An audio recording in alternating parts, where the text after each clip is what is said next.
Bonjour chers élèves, je vous présente une leçon de langue qui s'intitule L'expression de la cause et la conséquence. C'est la première leçon dans la troisième séquence, produire les péripéties de la nouvelle policière. Notre objectif, bien évidemment, c'est être capable d'exprimer la cause et la conséquence en utilisant différents moyens de la langue. Commençons par cet exemple. Ahmed n'a pas été contaminé parce qu'il restait chez lui pendant cette période dangereuse. Comme vous voyez bien, on a la proposition principale qui est en bleu et la proposition subordonnée en rouge, là où on a le subordonnant qui exprime la cause. Oui, qui exprime la cause. Alors, on peut dire la proposition subordonnée, parce qu'il restait chez lui, exprime la cause, exprime l'origine pour lequel s'accomplit le fait énoncé dans la subordonnée principale. Oui, vous avez raison. Normalement, on a posé la question pourquoi. Et on a répondu par parce que.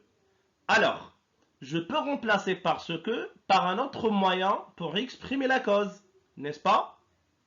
Oui, exactement. Vous pouvez remplacer parce que par car. On peut remplacer parce que par puisque. Et on peut dire Ahmed n'a pas été contaminé. Pourquoi? Car il restait chez lui pendant cette période dangereuse. Alors, on exprime la cause quand on montre explicitement l'origine d'un fait ou d'une action. Je répète, on exprime la cause quand on montre explicitement l'origine d'un fait ou d'une action. Passons maintenant à un tableau récapitulatif des conjonctions et locutions conjonctives qui expriment la cause. Et voilà le tableau récapitulatif des conjonctions et locutions conjonctives qu'on peut utiliser pour exprimer la subordonnée de cause.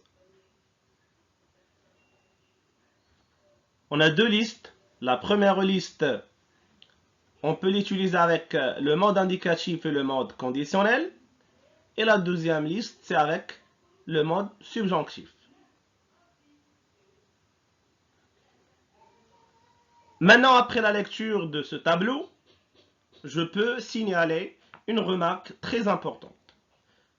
Je dis, la proposition subordonnée se place avant la proposition principale quand elle est introduite par, comme, et par, c'est parce que.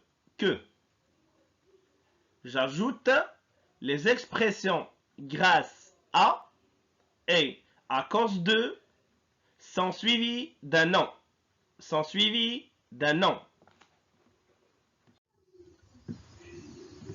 Maintenant, on est arrivé à la deuxième partie de notre leçon, la conséquence. Voilà un exemple. Il ne lave pas ses mains si bien qu'il a été contaminé. Comme vous voyez bien, nous avons deux parties. La première partie, c'est la proposition principale puisqu'on a le verbe principal. Et là, dans la deuxième partie, c'est la proposition subordonnée. Là, on a le subordonnant qui exprime la conséquence. Alors, le moyen utilisé, c'est si bien que. Et je peux dire que la contamination est le résultat de ne pas laver les mains. Alors, la conséquence est le résultat d'une cause. Est-ce que vous avez compris? Je répète. La conséquence est le résultat d'une cause. Et on peut dire, on exprime la conséquence quand on montre explicitement le résultat d'une action.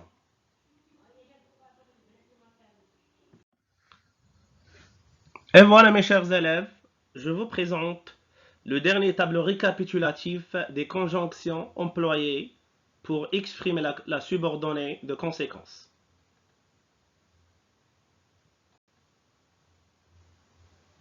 Après avoir compris la leçon, j'aimerais bien faire avec vous un exercice pour distinguer l'expression de la cause et de la conséquence. Je prononce deux phrases et c'est à vous de me dire qu'est-ce qu'on exprime dans chacune.